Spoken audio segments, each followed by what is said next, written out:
Assalamualaikum warahmatullahi wabarakatuh. Selamat pagi, salam sejahtera untuk kita semua. Shalom, Om Swastiastu, Namo Buddhaya, salam kebajikan, Rahayu. Yang terhormat Rektor Universitas PGRI Kanjuruhan Malang, Bapak Dr. Peter Sahertian, MSI. Yang terhormat Wakil Rektor 1 Universitas PGRI Kanjuruhan Malang, Bapak Dr. Khairul Huda, MSI. Yang terhormat Wakil Rektor 2 Universitas PGRI Kanjuruhan Malang, Ibu Dr. Insinyur Heni Leandro, SPT, MP, IPM, ASEAN Engineering.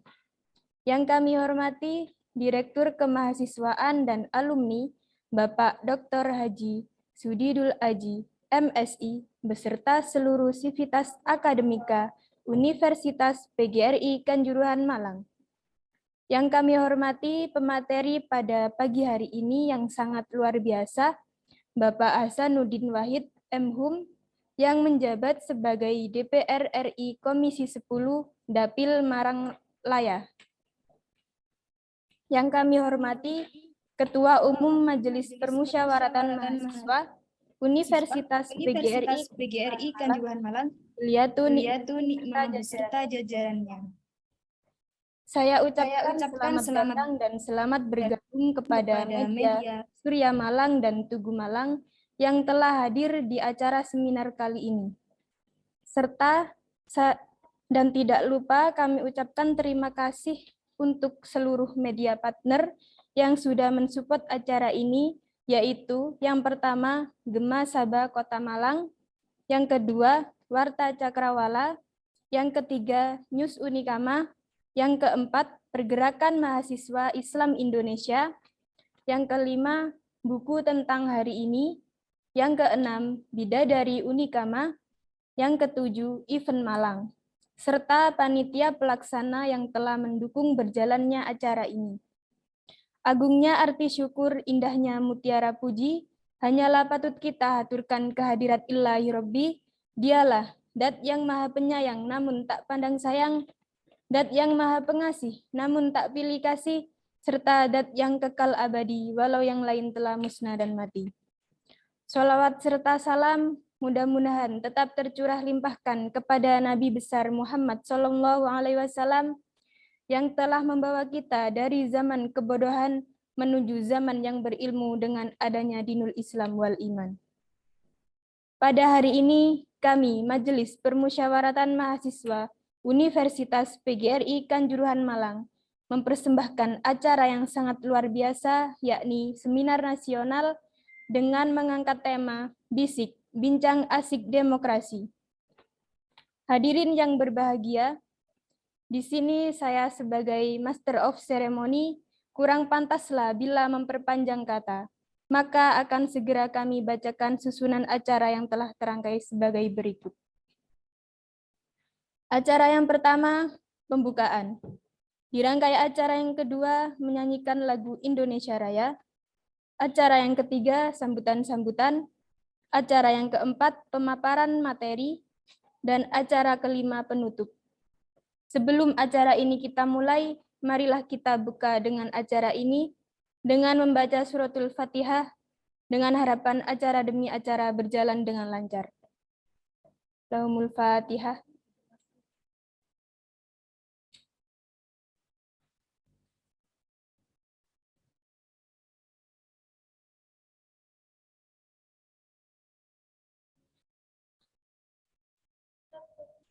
Terima kasih kami sampaikan. Acara yang kedua yakni menyanyikan lagu wajib Indonesia Raya. Hadirin yang belum menyalakan kamera, dimohon untuk menyalakan kameranya.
Terima kasih kami sampaikan.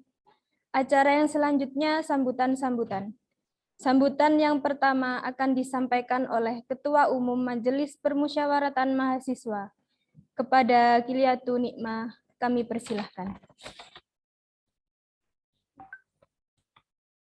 Baik, terima kasih untuk waktunya. Assalamualaikum warahmatullahi wabarakatuh.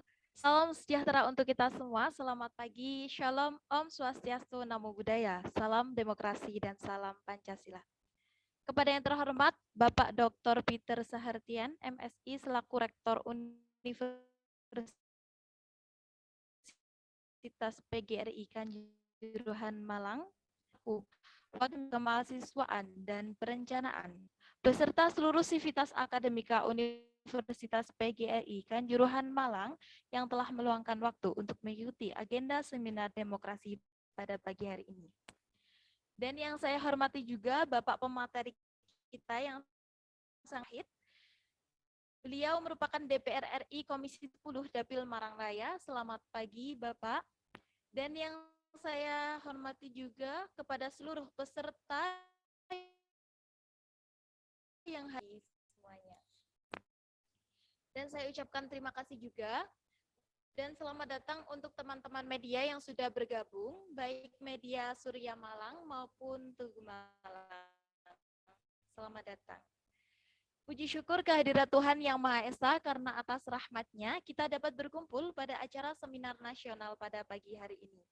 Hari ini, tepatnya pada tanggal 31 Mei 2022, Majelis Permusyawaratan Mahasiswa mengadakan seminar nasional dengan tema Bisik, Bincang Asik Negara dan Politik Kesejahteraan. Dikutip dari Kamus Besar Bahasa Indonesia, politik merupakan pengetahuan mengenai ketatanegaraan dan kenegaraan, seperti tentang sistem pemerintahan, dasar pemerintahan. Politik ini juga mendasari pembentukan dan penyelenggaraan pemerintahan di Indonesia. Namun, politik ini sendiri terkadang melalui berbagai konflik dikarenakan berbagai faktor, salah satunya karena masyarakat yang masih banyak yang bersifat apatis, sehingga kebijakan yang ingin ditetapkan oleh pemerintah tidak bisa terkritisi dengan baik. Dalam era demokratik, agar dapat menindak dan ikut andil bersama pemerintah dalam perencanaan kebijakan-kebijakannya. Oleh karena itu, kami dari Majelis Permusyawaratan Mahasiswa Universitas PGRI Kanjuruhan Malang mengadakan seminar nasional dengan tema Bincang Asik Negara dan Politik Kesejahteraan. Seminar nasional yang dilaksanakan ini bertujuan untuk menumbuhkan rasa kecintaan kita sebagai warga negara Indonesia terhadap Melalui dan kesadaran pemahaman dan mengenai permasalahan dalam politik Indonesia. Tujuan yang tidak kalah penting adalah agar masyarakat pada dan tidak penyelenggara dalam setiap penyelenggaraan kebijakan negara. Mungkin akhir kalam dari saya ucapkan selamat datang untuk semua partisipan pada pagi hari ini. Wallahul muwaffiq ila aqwamit thoriq. Wassalamualaikum warahmatullahi wabarakatuh. Salam Om Santi Om Namo Buddhaya, salam kebajikan, salam demokrasi dan salam Pancasila. Baik, terima kasih kami sampaikan. Sambutan yang kedua akan disampaikan oleh Rektor Universitas PGRI Kanjuruhan Malang. Kepada yang terhormat Bapak Dr. Peter Sahirtian, MSI, atau yang mewakili, kami persilahkan.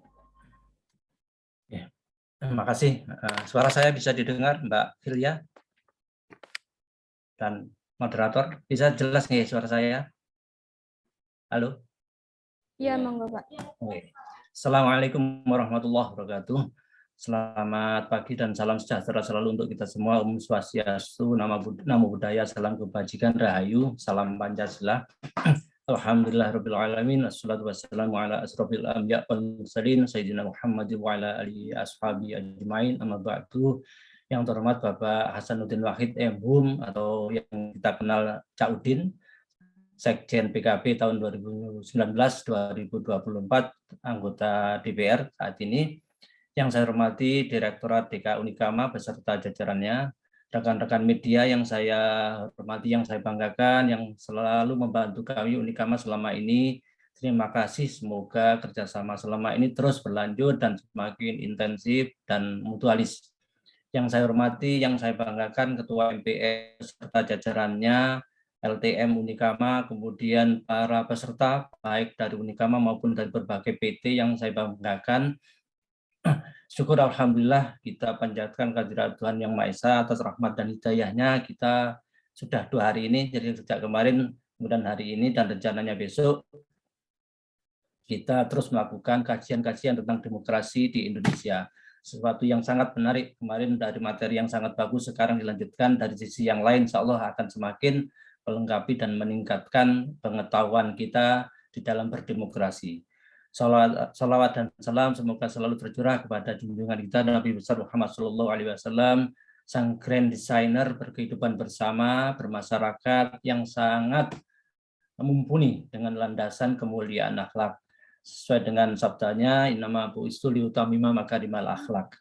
Terima kasih kepada narasumber yang sangat kami banggakan, Cak Udin. Di tengah kesibukan beliau, saya yakin sangat-sangat sibuknya, tetapi masih bersedia meluangkan waktu untuk membimbing anak-anak kami, adik-adik kami ini di dalam berkehidupan bersama, terutama berdemokrasi. Panitia, kami sampaikan terima kasih telah menghadirkan narasumber-narasumber yang sangat berbobot, sehingga bisa memberikan pencerahan kepada kita semua.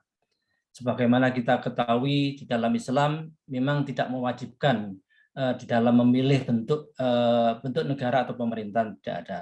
Tetapi yang ada kewajiban memilih pemimpin. Karena itu apapun bentuknya, jika memenuhi keadilan, menjamin kehidupan bersama, beragama, milik, keselamatan, maka wajib kita dukung dan kita hormati. Karena itu di dalam Islam ada konsep yang namanya bughd, itu sangat diharamkan. Karena itu ditentang di dalam pelajaran Islam. Dan sejalan dengan itu berbagai ajaran yang perlu kita kesadari, kita pelajari, kita sadari bersama, terutama berkehidupan berdemokrasi di Indonesia yang sangat plural ini. Jadi meskipun bukan negara Islam, tapi kita sangat memahami bahwa demokrasi Pancasila ini sila-silanya menurut saya sangat-sangatlah Islami. Karena itu saya sangat heran apabila masih banyak komponen-komponen masyarakat yang meragukan demokrasi Pancasila ini dengan hendak mengubahnya menjadi sesuatu yang mungkin yang akan beda dengan dan belum tentu cocok dengan hati nurani dengan jati diri bangsa kita. Unikama Cak Udin barangkali mungkin sebagai informasi merupakan kampus yang multikultural, sehingga kita berkomitmen banget untuk menghasilkan generasi-generasi yang demokratis, demokrasi yang tahu, yang tahu dan paham tentang akar budaya, sehingga jangan sampai tercerabut dari akar budaya kita yang multikultural ini. Jadi demokrasi Pancasila sangat memadai itu. Karena itu kami haturkan terima kasih yang tak terhingga kepada jenengan. Mohon nanti bantuan bimbingannya bagaimana mencerahkan kepada generasi, terutama ya generasi Z ini mungkin ini, sehingga yang milenial ini tetap berjiwa Pancasila. Mohon maaf atas nama pimpinan, barangkali karena beliau Pak Rektor saat ini sedang menuju ke ND dalam rangka peringatan hari kelahiran kesaktian Pancasila besok. Jadi kelahiran Pancasila besok, beliau memperingatinya di ND sana sebagai satu tempat yang di mana Bung Karno merumuskan Pancasila seperti itu.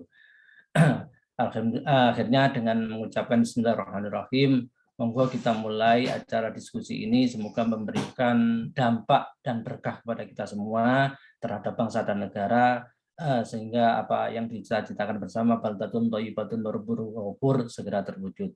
Wallahul muwaffiq ila aqwamit thoriq. Assalamualaikum warahmatullahi wabarakatuh. Selamat pagi, salam sejahtera selalu. Om Swastiastu, Namo Buddhaya, salam kebajikan, rahayu. Baik, terima kasih kami sampaikan. Saya ucapkan terima kasih kepada Bapak Khairul Huda, MSI, yang sudah memberikan sambutannya. Acara yang selanjutnya masuk ke dalam acara inti, yaitu pemaparan materi oleh narasumber. Sebelum itu, saya akan memperkenalkan terlebih dahulu moderator kita, yaitu yang pertama, nama Arum Nur Hidayah, merupakan mahasiswa aktif dari program studi PG PAUD Universitas PGRI Kanjuruhan Malang. Jabatan 1 sebagai Bendahara DPM, 2 sebagai Wakil Ketua HMPS PG PAUD periode 2021-2022. Kepada sahabati Arum Nur Hidayah, langsung saja waktu dan tempat saya haturkan.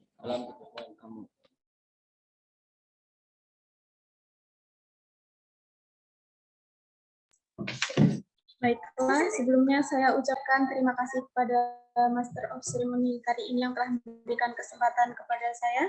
Assalamualaikum warahmatullahi wabarakatuh. Selamat pagi, salam sejahtera untuk kita semua. Shalom, Om Swastiastu, Namo Buddhaya, salam kebajikan, rahayu. Pada kesempatan kali ini, perkenalkan saya Arum Hidayah sebagai moderator dalam seminar nasional dengan tema Bincang Asik Negara dan Politik Kesejahteraan yang diselenggarakan oleh Majelis Permusyawaratan Mahasiswa Universitas PGRI Kanjuruhan Malang. Sebelumnya saya ucapkan selamat datang dan selamat bergabung kepada media Tugu Malang dan Suna Malang. Baiklah, saya akan sedikit mengulas tentang pengantar di mana negara dan politik kesejahteraan merupakan reorientasi arah baru pembangunan, menjelaskan bahwa posisi dan esensi politik kesejahteraan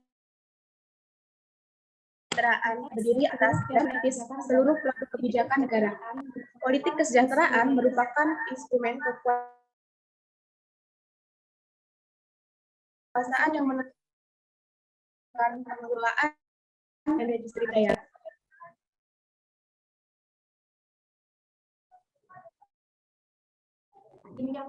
Demikianlah sedikit pengantar dari tema izinkan saya memperkenalkan pemateri kita pada ini yang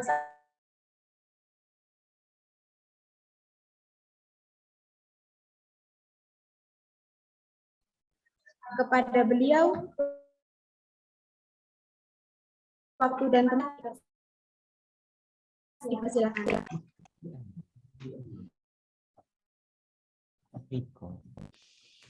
Bismillahirrahmanirrahim. Assalamualaikum warahmatullahi wabarakatuh. Selamat pagi, salam sejahtera. Salam kebajikan, salam Pancasila.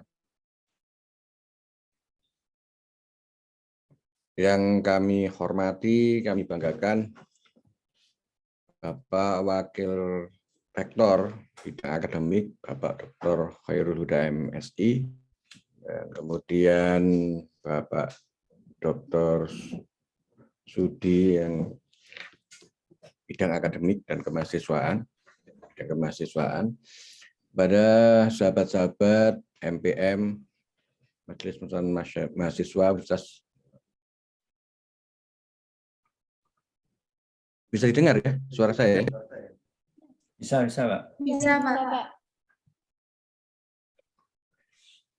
Teman-teman MPM dan seluruh hadirin mahasiswa-mahasiswi serta media yang hadir pada pagi hari ini. Kesempatannya, terima kasih atas diberikannya saya kesempatan untuk bisa hadir dalam seminar nasional ini.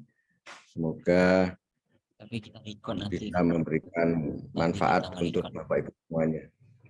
Untuk itu, yang pertama saya mulai dengan puji syukur pada Allah karena pagi hari ini kita ditemukan dalam kondisi pandemi sudah menuju endemi dan bisa menggelar secara virtual seminar nasional ini. Semoga kita bisa nanti melakukan seminar sudah tidak lagi online tapi offline. Dan Bapak Ibu semuanya, Pak Wakil Rektor, sahabat-sahabat MPM dan peserta yang berbahagia, saya ini 9.30 mestinya harus sidang paripurna. Jadi saya pengennya jam 9 sudah bisa memaparkan gitu Pak Khairul Huda, tapi masih dimulai baru jam 9 lebih. Dan mohon maaf nanti kalau habis ini saya ada paripurna, saya nggak bisa berlama-lama gitu. Mohon izin, mohon maaf. Tapi saya coba untuk memberikan paparan-paparan dulu sampai paripurna DPR RI dimulai. Pak Huda, Pak Khairul Huda dan seluruh Bapak Ibu semuanya hadirin berbahagia, saya diminta tentang bicara tentang politik kesejahteraan dan masa depan pembangunan pertanian, demokrasi kerakyatan dan demokrasi untuk pertanian itu kayak apa. Ada beberapa hal yang perlu saya paparkan. Yang pertama adalah bahwa suara saya bisa dengar ya? Jelas, Pak, jelas. Jelas ya. Oke. Jadi, demokrasi adalah pilihan sistem politik pemerintahan yang paling menjamin hadirnya kemakmuran kesejahteraan rakyat. Itu banyak diakui oleh seluruh bangsa-bangsa dan negara di dunia. Karena hanya sistem demokrasi inilah yang mampu memberikan kedaulatan rakyat itu betul-betul ada di rakyat, bukan ada di negara, bukan ada di elit pemerintahan, elit kekuasaan, atau kepada kaum-kaum oligarki. Oleh karena itu, Indonesia memilih negara demokrasi, sistem politik pemerintahan demokratis. Dan demokrasi yang dianut oleh Indonesia bukan sekedar demokrasi seperti yang ada di negara barat, Eropa, Amerika, dan sebagainya, tapi demokrasi Pancasila. Seperti Pak Khairul Huda tadi sampaikan, bahwa jalan politik kita adalah jalan politik demokrasi. Demokrasi Pancasila adalah perintah dari rakyat oleh rakyat, prinsip nilai sila pertama, kedua, ketiga, keempat, dan kelima. Itulah sebenarnya esensi demokrasi kita. Cuma Pak Khairul Huda, problemnya apakah demokrasi, sistem politik kita, bahkan jalan pemerintahan kita sudah sesuai dengan Pancasila? Itulah tantangannya kita. Kenapa? Kalau kita lihat bahwa sampai hari ini demokrasi Pancasila yang kita anut ini berdasarkan Pancasila dan Undang-Undang Dasar itu belum dilaksanakan secara murni dan konsekuen. Kenapa? Karena kesejahteraan masyarakat kita juga belum seluruhnya bisa tercapai. Kemudian politik masih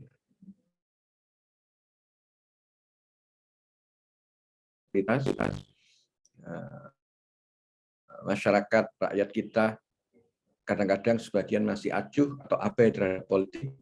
Yang penting mereka sudah nyoblos pada pileg, mereka sudah nyoblos pada pilkada, pasca nyoblos mereka acuh lagi, asik lagi kepada dunianya. Sementara kontrol terhadap kekuasaan, kontrol terhadap kami, anggota DPR, para legislator, para legislatif, di semua tingkatan, baik DPR RI, DPRD, provinsi atau kabupaten kota, nggak berlangsung. Kenapa? Karena masyarakat tidak menjadi kekuatan civil society yang luar biasa. Berikutnya, teladan dari para pemimpin, baik di elit politik, elit kekuasaan, elit pemerintahan, legislator, yudikatif, dan semuanya itu kadang-kadang tidak bisa dilakukan dengan baik karena masih ada yang oknum-oknum tersangkut korupsi, oknum-oknum kemudian bermain oligarki, dan kemudian contoh saja yang terbaru adalah di saat kita mengalami pandemi, kemudian masyarakat masih susah secara ekonomi, minyak goreng ini sudah berbulan-bulan nggak selesai. Itu kan yang mau bermain kaum oligarki. Kaum oligarki di mana mereka punya modal logistik yang mampu mempengaruhi kebijakan pemerintahan. Sehingga seolah-olah pemerintah itu kalah di depan kaum oligarki. Ini problem kita di demokrasi ini. Sehingga yang harus kita lakukan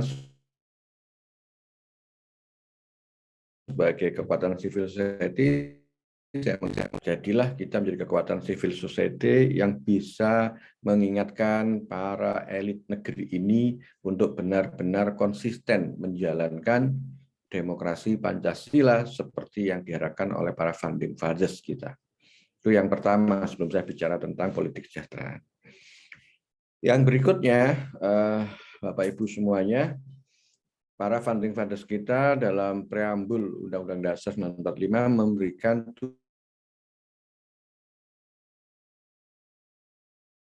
tujuan bernegara itu Undang-Undang Dasar 45.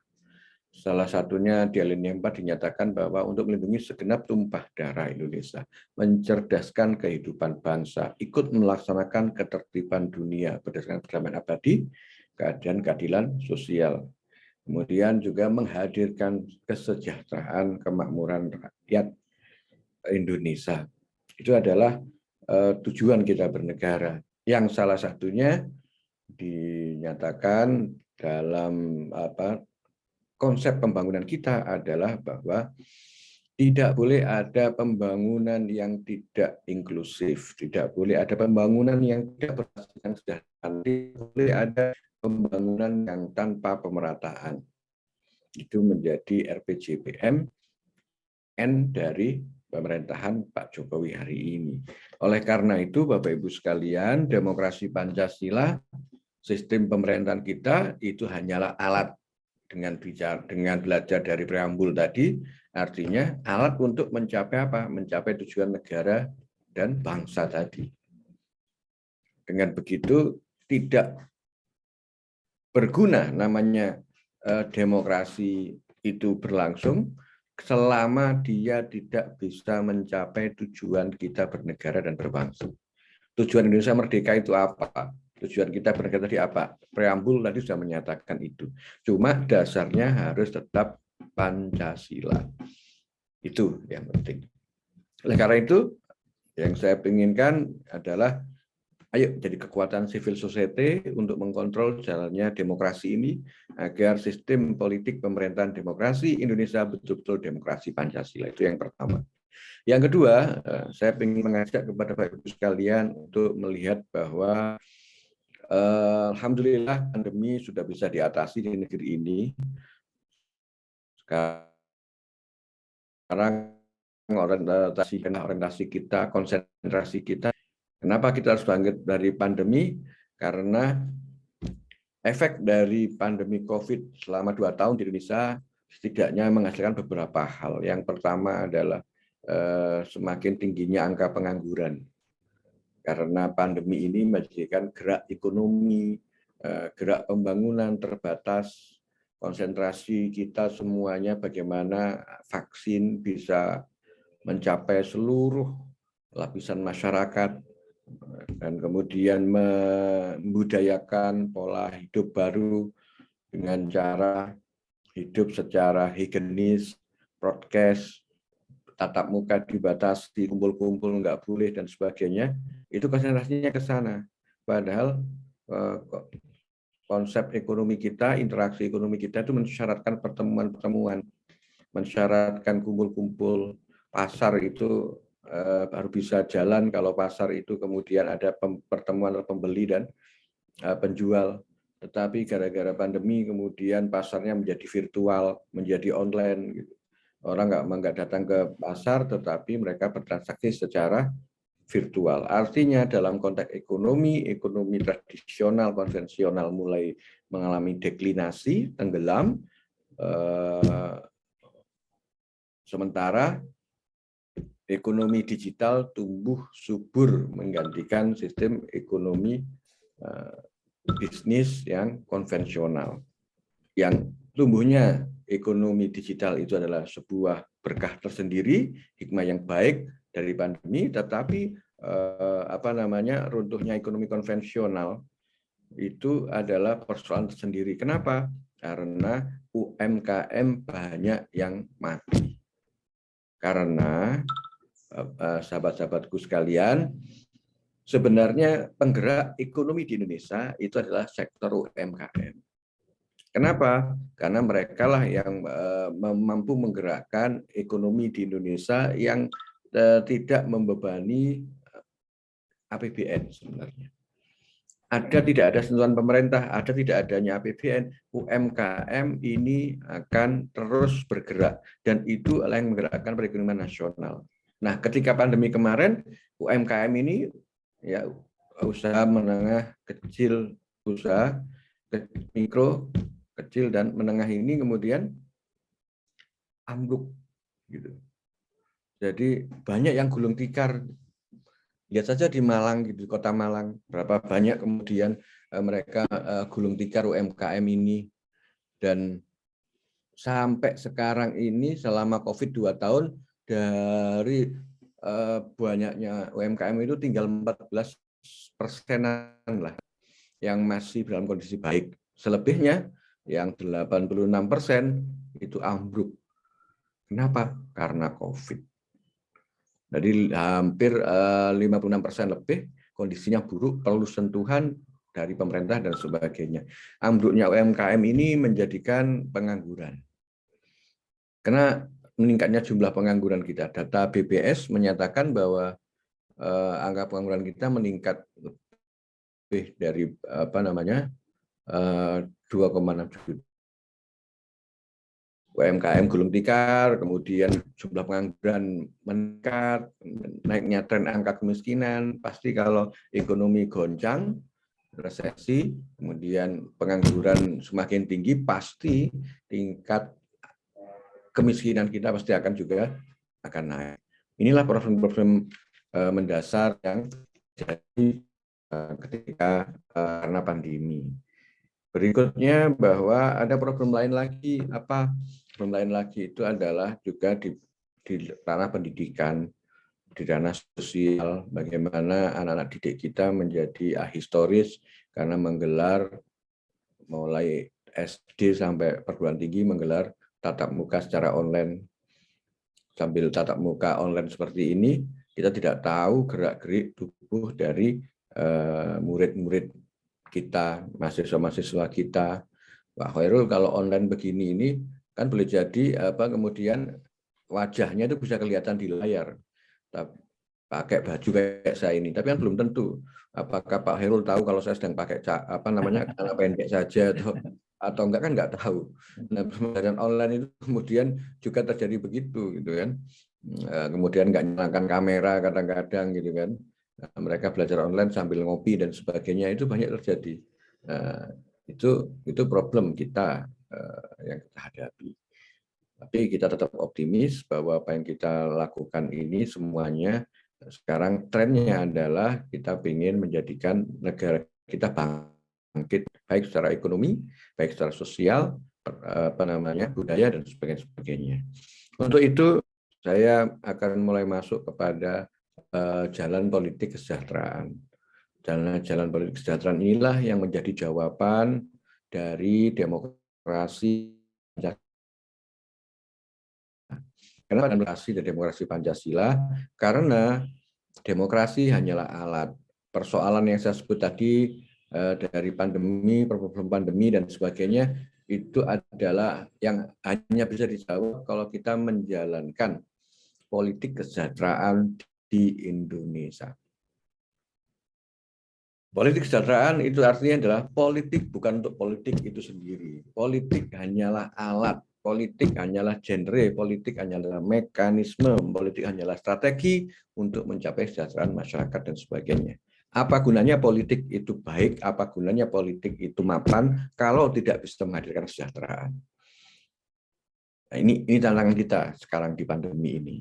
Apa gunanya saya jadi anggota DPR kalau hanya untuk sekedar menikmati status sosial sebagai pejabat publik, tapi di DPR-nya tidak berjuang menggunakan kesejahteraan ini sesuai dengan Pancasila untuk menghadirkan sebesar-besarnya kemakmuran rakyat. Ini problem.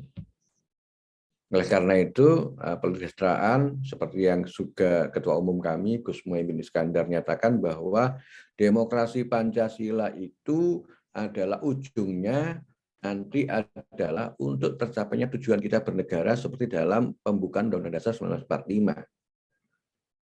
Jalannya pakai politik kesejahteraan. Nah, itu.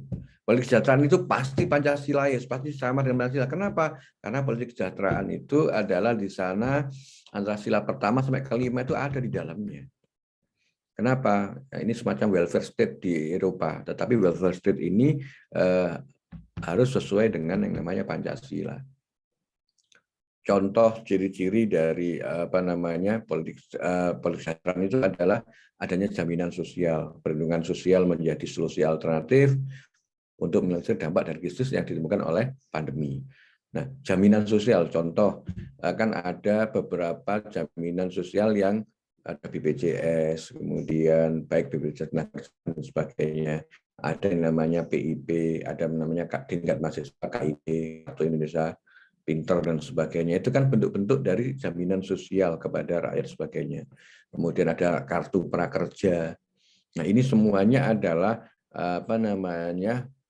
ciri-ciri pilar dari politik kesejahteraan itu adalah adanya jaminan sosial yang dikeluarkan oleh negara kepada rakyatnya agar rakyatnya enggak terlalu terpuruk, bahkan kemudian rakyatnya bisa mempunyai terjaminnya hak-hak sosial, ekonomi, budaya mereka. Itu yang pertama. Ciri-ciri dari politik kesejahteraan itu adalah fondasinya adanya kebijakan pemerintahnya tentang jaminan sosial.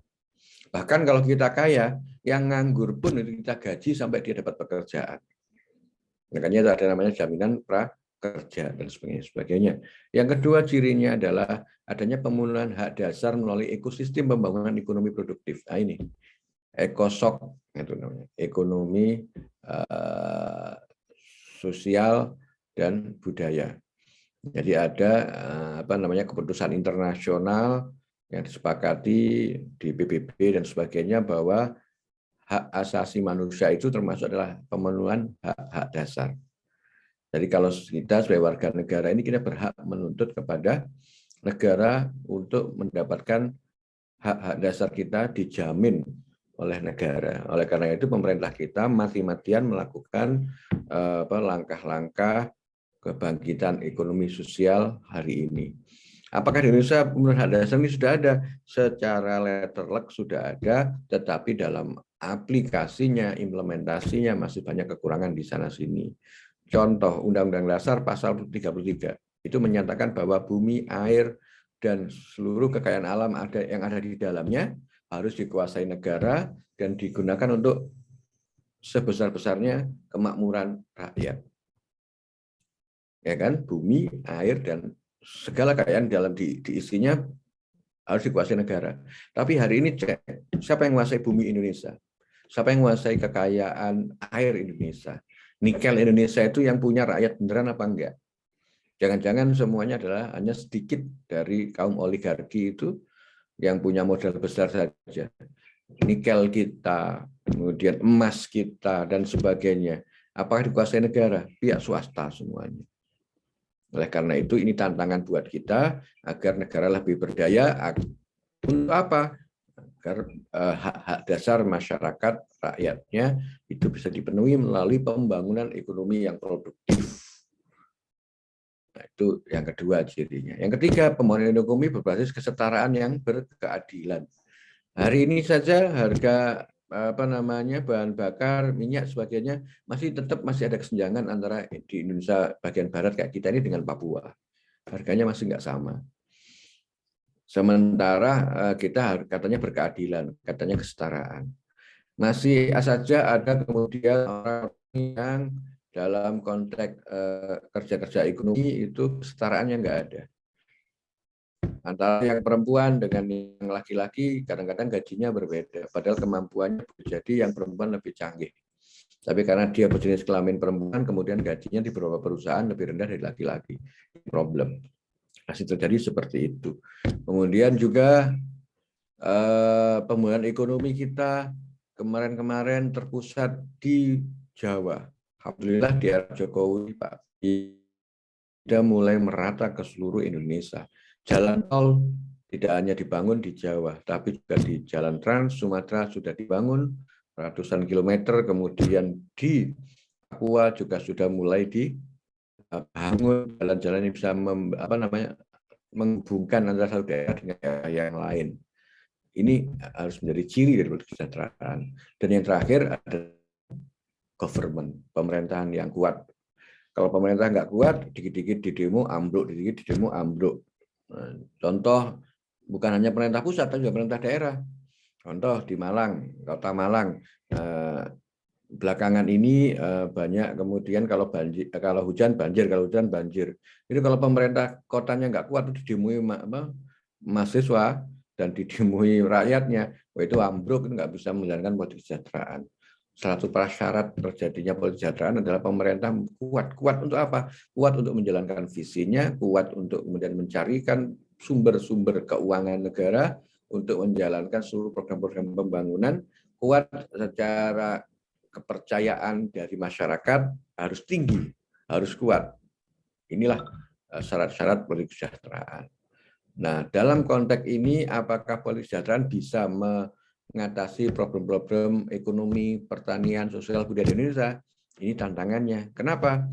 Salah satu sektor kehidupan yang terdampak langsung oleh pandemi itu adalah bidang pangan dan pertanian. Bapak Ibu sekalian, masalah kedaulatan pangan, masalah ketahanan pangan, masalah pertanian, ini adalah masalah yang pokok buat bangsa ini. Bahwa sampai hari ini yang terjadi adalah impor sejumlah bahan pokok masih terjadi di Indonesia. Ini aneh, kita masih mengimpor pangan, itu aneh. Padahal Indonesia ini, Pak Khairul Huda, itu adalah kayak kata orang-orang dari luar Indonesia, dari Eropa dan sebagainya, kalau ketemu itu seperti cuilan surga gitu, yang ada di bumi, itu Indonesia katanya. Kenapa? Karena apapun ada di Indonesia itu. Sumber daya alamnya kaya, penduduknya saja nomor 4 terbesar di dunia. Kemudian khazanah flora dan fauna yang terbesar di dunia.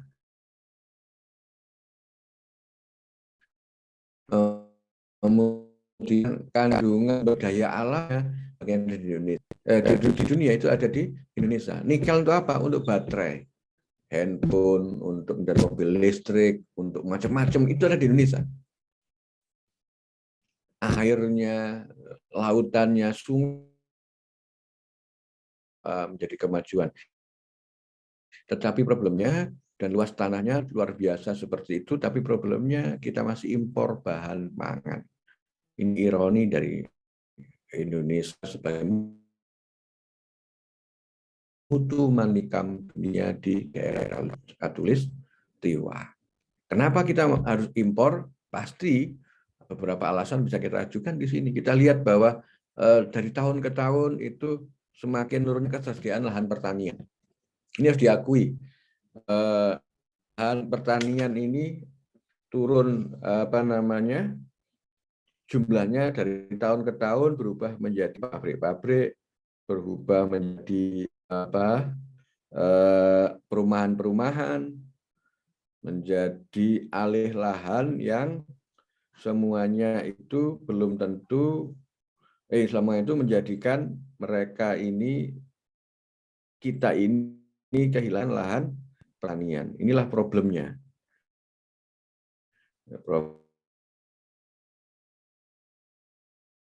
Problem yang itu karena tadi itu ada terjadinya alih lahan. Yang kedua, yang berikutnya yang terjadi adalah bahwa semakin kecilnya lahan ini juga dibarengi dengan tidak adanya regenerasi petani di desa. Ini problem kita. Regenerasi petani ini tidak ada. Jadi para petani itu tidak mau mengkader anaknya jadi petani, Pak. Contoh di Universitas PGRI Kanjuruhan ini juga pasti ada anaknya petani, tapi di kuliah jurusan pun bukan pertanian, Pak. Ya, namanya dan sebagainya, tapi bukan jurusan pertanian kadang-kadang. Padahal bapaknya adalah petani. Ini tidak saja terjadi di Kanjuruhan, tapi di hampir seluruh perguruan tinggi itu ada agar gak koyok bapakmu. Itu pesannya. Itu berarti pesenin oleh teman-teman mahasiswa ini oleh orang tuanya masing-masing nggak boleh lagi jadi petani kalau bapaknya petani. Kenapa? Karena pesan berangkat ke Malang itu diomongi kamu kuliah di Unas Kanjuruhan agar nggak menjadi nasibnya kayak bapakmu. Padahal bapaknya petani. Nah, mahasiswanya senang, alhamdulillah saya nanti pulang dari Kanjuruhan ini tidak menjadi petani, nggak macul turun ke sawah. Tapi saya punya macul, otak saya ini jadi sawahnya, saya peras jadi petani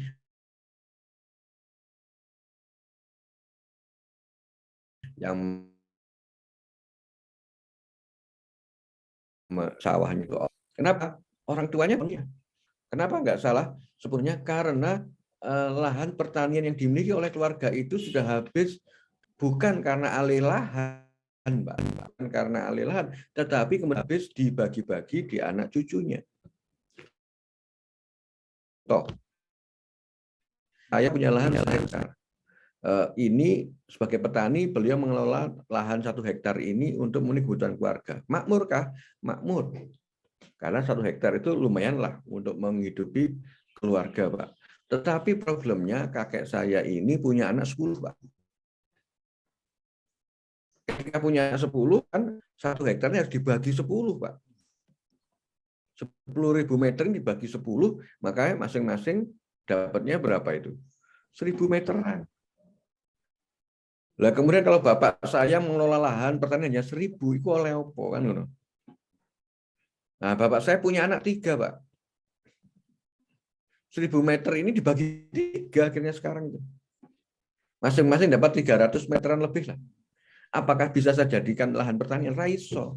Paling-paling hampir semuanya saya lihat itu mereka dijadikan rumah saja.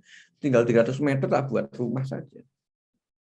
Artinya para petani yang ini kehilangan lahan bukan karena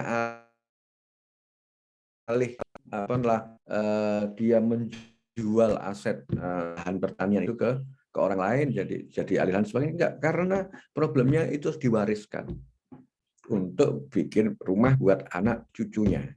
Inilah problem kenapa lahan di Indonesia juga semakin berkurang tiap tahunnya, karena hampir setiap tahunnya itu adalah kita ini sebagai anak minta warisan kepada bapak-bapaknya, Pak.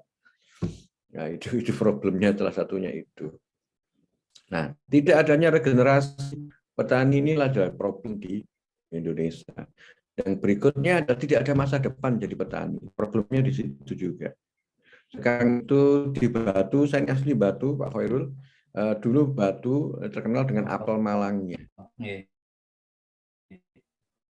Tapi hari ini orang Batu tidak mau nanam apel lagi karena harga apel dan sebagainya itu kalah bersaing dengan terjadinya globalisasi ekonomi ini kan satunya adalah semua bahan buah-buahan dari semua antar negara bisa masuk ke Indonesia.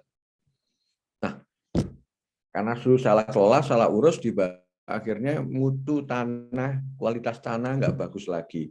Kemudian harga apel nggak bisa bersaing dengan yang datang dari Cina, Thailand, dan sebagainya, dari Australia, dari Brasil, dan sebagainya. Nah, ini yang terjadi. Kenapa? Karena kita salah kelola dalam hal kebijakan pertaniannya, banyak pestisida, kimia, dan sebagainya. Kemudian juga tidak ada teknologisasi lahan pertanian di Batu, sehingga untuk meningkatkan kualitas dan kuantitas tidak Bonjokusumo, tapi sekarang di Bonjokusumo juga mulai sudah lagi ke mana di Nongko Jajar pun saya sebulan yang kemarin ke sana Pak, sudah dipenuhi dengan jeruk sekarang. Beralih ke jeruk di Bonjokusumo juga itu, di Batu juga jeruk. Kenapa? Karena jeruk itu lebih cepat panennya dan kemudian harganya lebih baik lagi. Tapi apel Malang bentar lagi akan menjadi legenda, Pak. Sudah nggak ada lagi. Dan di orang Kota Batu pun sekarang nggak berani mau bikin logo Kota Batu pakai apel, Pak, karena apelnya sudah hilang. Nah, ini problem kita di pertanian. Berikutnya problem lagi di dunia pertanian adalah diimpor bahan impor pangan, kemudian tidak ada regenerasi pertanian, semakin berkurangnya lahan pertanian. Yang keempat tadi, yang terakhir tadi saya nyatakan bahwa tidak ada teknologi. Kita kalah jauh teknologi pertaniannya dengan negara di dunia. Kenapa? Berarti selama ini kita tidak pernah memberikan perhatian khusus pemerintah kita ini untuk melaksanakan yang namanya pemberdayaan ilmu pengetahuan dan teknologi. Padahal dunia ini sudah dunia digital. Dan menurut filsuf Prancis yang namanya Jacques Attali, dia menyatakan bahwa siapa yang menguasai informasi dan teknologi dan informasi, dialah akan menjadi penguasa dunia. Bangsa kita ini hanya bisa menguasai dunia kalau kita menguasai teknologi dan informasi. Problemnya hari ini kita adalah konsumen dari teknologi dan informasi atau IT. Handphonenya mahasiswa-mahasiswi Pak Khairul itu canggih-canggih pasti Pak. Pasti keluaran terbaru handphonenya.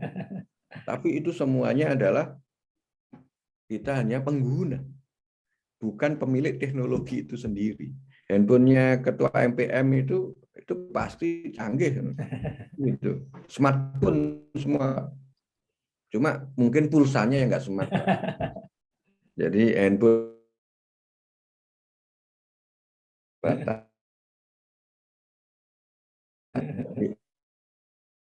mau dibuat TikTok, dibuat Instagraman nggak cukup.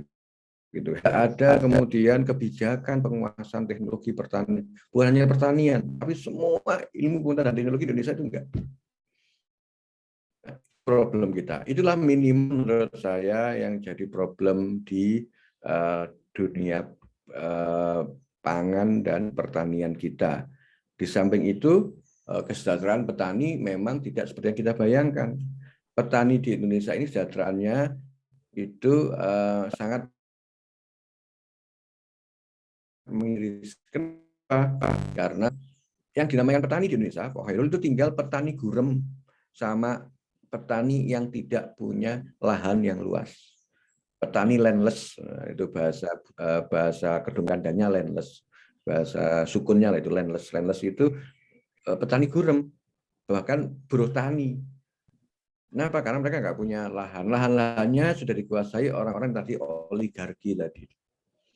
Kaum oligark ini menguasai lahan yang sangat luas, kemudian ada smart farming, dibuat apa, sehingga petani-petani yang dulu jadi pemilik lahan, sekarang mereka turun sebagai buruh tani. Udah banyak di Indonesia. Ini problem kita lah. Oleh karena itu, Bapak Ibu semuanya, tantangan di dunia pertanian itu adalah adalah bagaimana pemerintah itu mampu mempunyai kebijakan baru dalam dunia atau sektor pertanian di Indonesia. Perlu orientasi kebijakan, perlu kemudian pemerintah ini melakukan sebuah reformasi pertanian di Indonesia. Karena tuntutan dari reformasi ada reforma agraria dan sebagainya. Bagi-bagilah yang dilakukan oleh Pak Jokowi ini sudah punya efek secara ekonomis tidak? Apakah bagi-bagi lahan justru kemudian hanya untuk benar enggak dan sebagainya.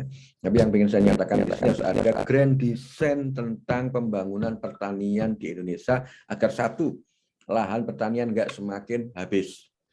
Dua, untuk itu kemudian grand design-nya apa? Grand design-nya adalah pemerintah harus setiap tahunnya punya target untuk membuka lahan pertanian baru. 100 sampai 200 hektar, itu penting. Nah, grand design inilah yang harus kemudian kita kawal oleh anggota legislatif kayak saya ini, oleh kekuatan partai politik, oleh teman-teman mahasiswa, kekuatan civil society, agar betul-betul pemerintah itu mampu menghadirkan 100 sampai 200 hektar lah, juta hektar bahkan kalau bisa itu, karena hutan kita masih luas dan sebagainya. Tapi benar-benar untuk lahan pertanian. Jangan sampai kita seperti pepatah menyatakan seperti tikus mati di lumbung padi, Pak. Loh, kita ini lahannya luas, Pak. Dulu zaman Soeharto bisa swasembada beras, kan gitu. Zaman Pak SBY kalau nggak salah pernah ada swasembada kedelai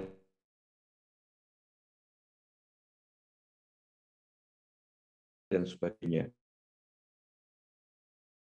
Nah, kok sekarang kedelai? Padahal saya, Bapak Ibu semuanya ini penggemar tempe.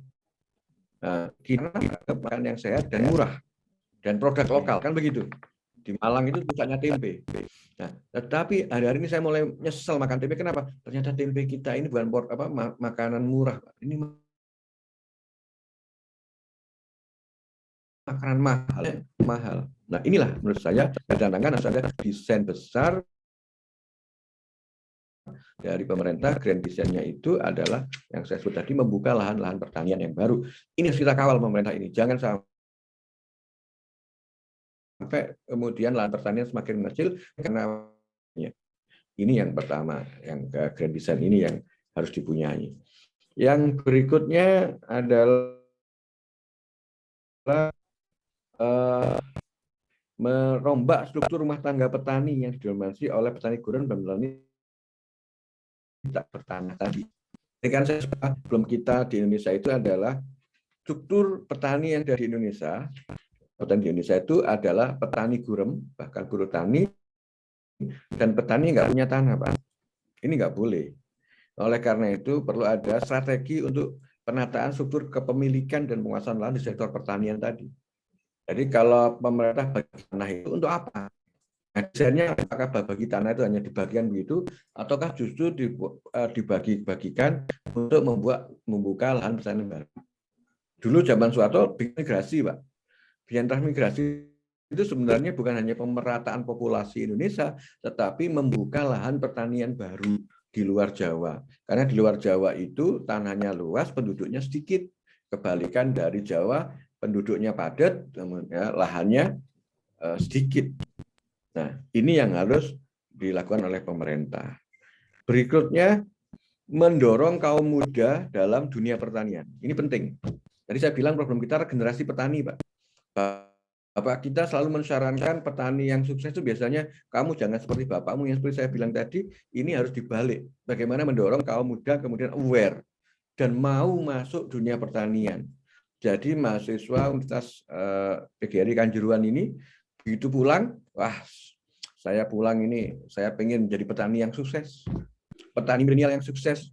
Nah itu pemerintah harus mulai melakukan menjalankan kebijakan yang bisa menjadikan anak-anak muda mahasiswa Kanjuruhan ini terangsang jadi petani milenial. Kalau tidak, Pak, nanti mahasiswa Bapak akan banyak yang sampai semester 12, semester 16, Pak. Ini banyak mahasiswa di sini jadi mapala, Pak. Bukan mahasiswa alam, Pak. Tapi mahasiswa paling lama. Ya, mapala ini. Saya nggak tahu di Kanjuruhan ada nggak mapala ini. Ya, yang semester 12 masih belum mau skripsi, semester apa 6 nggak tahu sekarang batasannya berapa? 16 semester, Pak ya? 14. 14. Jadi kalau semester 14 baru dia melakukan apa namanya? Mengejar skripsinya. Setelah skripsi selesai wisuda, Pak, dari Kanjuruhan, mereka nggak pulang langsung ke rumah, Pak. Masih bertahan di Malang.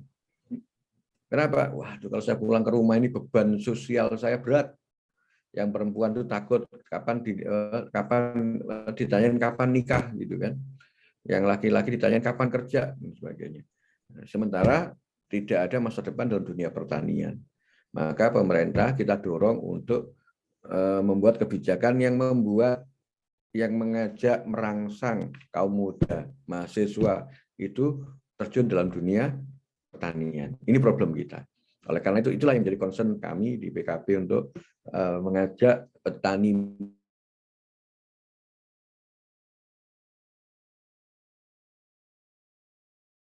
muda bikin proyek petani muda. Saya ini di PRI dari Kalimantan Raya. Selama ini saya sudah 2 tahun terakhir ini selalu muda semua di berbagai kecamatan di Malang Raya ini. Saya fasilitasi mereka menjadi apa namanya kewirausahaan ternak kambing, ada yang ternak lele, ada yang bikin martabak. Ajak mereka mulai menggerakkan ekonomi produktif berdasarkan kemampuan mereka. Ada yang startup dan sebagainya. Itu kolaborasi dengan mereka. Agar anak muda, agar para mahasiswa itu begitu keluar dari kampusnya, begitu lulus, itu punya masa depan. Nah, ini salah satunya adalah merayu mereka agar mau jadi petani. Bahwa jadi petani itu mulia. Karena menurut Hadratus Syekh Hasyim Asy'ari, petani adalah penolong negeri, kata Hadratus Syekh Hasyim Asy'ari. Itu artinya apa? Bahwa kalau kita kuat dunia pertanian kita bisa menjadi negara yang hebat dan jadi penentu dari kekuatan raksasa di dunia. Berikutnya, pemerintah ini kan duitnya terbatas. Padahal dalam politik kesejahteraan di Grand Design dunia bidang pertanian itu, kalau kita ingin kedaulatan pangan tercapai, kalau kita ingin sektor pertanian kita maju, kalau kita ingin menjadi swasembada pangan, maka anggaran pemerintah terhadap sektor pertanian selalu ditingkatkan dan jumlahnya harus semakin besar dari tahun ke tahun. Kalau ini nggak ada, maka mustahil kita ngomong tentang pembukaan lahan pertanian baru. Mustahil kita ngomong tentang alih teknologi pertanian. Mustahil kita ngomong tentang naiknya kesejahteraan petani. Karena problem di kita itu adalah rumah tangga petani kita itu kesejahteraannya maka makin hari makin rendah, bukan makin tinggi. Oleh karena itu harus ada politik anggaran yang khusus untuk diberikan kepada dunia pertanian ini. Politik alokasi khusus anggaran inilah yang harus dilakukan oleh pemerintah agar mampu melindungi bagi rumah tangga petani kita. Kalau enggak, sudah selesai sudah, Pak. Enggak ada orang mau jadi petani, Pak. Nah, ini tantangan kita. Inilah yang harus dilakukan oleh pemerintah. Inilah yang harus dilakukan oleh negara ini. Yang terakhir, bagaimana pengembangan smart farming dan alih teknologi pertanian yang masih tertinggal ini menjadi dipercepat. Kita harus mencontoh negara-negara yang sukses dalam pertanian. Jadi perlu kemudian studi banding ke Cina, studi banding ke negara-negara yang mampu menjadi pertaniannya bagus dengan sentuhan teknologi yang canggih. Harus ada alih teknologi. Kalau perlu beli saja. Kelamaan, katakan kita mempelajari itu di Fakultas Pertanian Indonesia, di IPB lah, di mana sebagainya, udah beli dulu. Setelah beli, kemudian dioprek oleh bahasa Jawa nih, Pak. Dioprek, oh kayak gini toh. Karena Indonesia kan jago ngoprek. Nih kan, bengkel-bengkel motor dan sebagainya itu jago ngoprek gitu kan, dan sebagainya. Yang penting itu dibeli dulu, kemudian dibedah, kemudian kita bikin teknologinya sendiri. Cina melakukan itu. Dia beli teknologi-teknologi yang terdepan, untuk kemudian dia oprek sendiri, kemudian dia kembangkan sesuai dengan kebutuhan pemerintah dan negara Cina itu sendiri. Ini yang harus ada di Indonesia. Oleh karena itu, politik kesejahteraan ini kita hanya bisa mandiri secara pertaniannya, kita bisa tidak lagi tergantung pada impor, pada produk pertanian tentang pangan dan sebagainya. Kita bisa meningkatkan rumah tangga petani, kita bisa meningkatkan nilai tukar petani kalau beberapa hal tadi dilakukan oleh pemerintah Indonesia. Dan itu hanya bisa kalau pemerintahan kita demokratis. Kalau pemerintahan kita otoriter, kalau pemerintahan kita hanya mengasih ruang kepada kaum oligarki, ini nggak akan bisa terwujud. Karena lagi-lagi demokrasi akan disabotase oleh kaum oligar. Ini bahaya. Hanya mereka yang punya uang besar yang bisa menjadi petani besar. Hanya mereka yang punya modal besar dan punya akses kepada kekuasaan yang bisa menjadi petani hebat. Sementara petani yang asli terpinggirkan. Petani yang asli, anak-anaknya dilarang menjadi petani. Kalau itu terjadi, maka the end of pertanian Indonesia, maka tidak ada kedaulatan pangan. Yang ada adalah kita ketergantungan pangan. Kita akan seperti tikus yang mati di dukung padi. Itulah alarm dari politik kesejahteraan di bidang sektor pertanian. Kita akan jadi baik di sektor pertanian ini kalau sistem demokrasi Pancasila benar-benar dijalankan melalui sistem politik kesejahteraan ini. Tanpa itu nonsen. Tanpa itu kita betul-betul akan larang pangan dan sandang. Cek aja beberapa bulan ke depan, kalau nggak percaya, bentar lagi akan larang pangan. Semua harga bahan-bahan pokok akan naik karena perang di Ukraina Rusia belum selesai, kemudian krisis moneter global, the Fed, Bank Federal Amerika mulai mau naikin suku bunga, kemudian kita juga mencari biayaan kesana sini, mencari hutang untuk membiayai pembangunan, sementara minyak goreng masih jadi persoalan. Itu kalau itu semuanya jadi satu, boleh jadi akan larang pangan dan sandang beberapa bulan ke depan. Kita harus banyak menabung, kita harus banyak kemudian punya strategi yang baik, yang tepat agar tidak jadi kejadian-kejadian larang pangan, larang sandang, dan impor pangan. Mungkin itu yang bisa saya sampaikan. Mohon maaf, saya sudah harus bergeser nih, Pak. Saya punya 5 menit lagi sebenarnya, karena sudah akan dimulai rapatnya. Saya sudah dikode dari tadi oleh teman-teman. Mohon maaf Pak Khairul, mohon maaf teman, kalau saya nggak bisa ikut dialog, tapi saya akan tetap mengikuti ini meskipun hanya jadi pendengar. Ya. Terima kasih atas perhatiannya. Sukses buat teman-teman di Kanjuruhan. Bagi anaknya petani jangan kecil hati, gitu kan? Jangan kecil hati. Bagi anaknya pedagang jangan kecil hati. Yakinlah bahwa dengan Anda kuliah di sini itu bisa menjadikan masa depan Anda lebih baik. Kalau toh pulang dia bisa jadi petani, tapi kepulangan Anda itu membawa kemakmuran jarak baru bagi keluarga Anda semuanya. Selamat, sekali lagi mohon maaf atas segala kekurangan. Saya harus geser, dan ini sudah lumayan lah saya panjang lebar ngomong ini. Semoga bermanfaat atas segala kekurangannya. Mohon maaf lahir dan batin. Wallahu muwaffiq lan thoriq. Assalamualaikum warahmatullahi wabarakatuh. Matur nuwun sangat, ngapunten, matur nuwun sangat. Warahmatullahi wabarakatuh.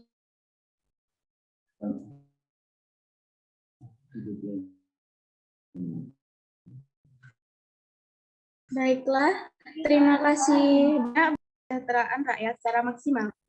Masyarakat, mulai dari masyarakat biasa, legislatif, partai politik, dan eksekutif memiliki peran yang sama untuk mewujudkan kesejahteraan tersebut. Pandemi COVID-19 ini membuat banyaknya keruntuhan pada sektor-sektor, terutama keruntuhan pada sektor ekonomi di Indonesia. Oleh karena itu, kembali lagi kepada esensi dari politik kesejahteraan itu sendiri, diharapkan kita semua bersama-sama untuk membangun dan mengembalikan kembali kesejahteraan rakyat Indonesia dan membangun kembali memajukan negara Indonesia untuk mencapai kesejahteraan. Demikian dari saya. Kurang lebihnya saya mohon maaf yang sebesar-besarnya. Saya sebagai moderator pada materi kali ini mohon undur diri. Wallahul muwaffiq ila aqwamit thoriq. Wassalamualaikum warahmatullahi wabarakatuh. Saya kembalikan kepada Mas. Terima kasih kami sampaikan. Wah, sungguh sangat luar biasa ya apa yang telah disampaikan oleh Bapak narasumber. Terima kasih saya ucapkan kepada Bapak Hasanuddin Wahid M. Hum yang telah memberi pemaparan materi, dan saya ucapkan terima kasih kepada moderator yang sudah memandu berjalannya diskusi kita hari ini. Dan demikianlah itu tadi serangkaian acara kita pada hari ini. Dan untuk besok tetap berjumpa lagi di seminar Bincang Asik Demokrasi dengan pemateri yang tidak kalah menarik. Saya selaku Master of Ceremony pamit undur diri. Wallahul muwaffiq ila aqwamit thoriq. Wassalamualaikum warahmatullahi wabarakatuh.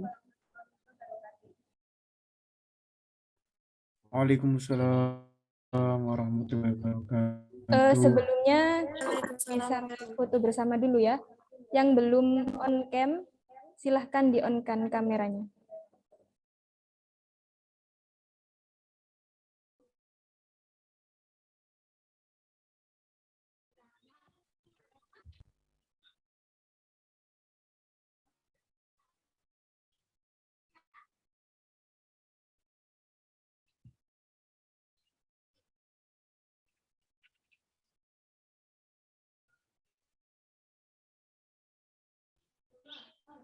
Ayo persiapan, 1, 2, 3. Lagi ya. Slide kedua, 1, 2, 3.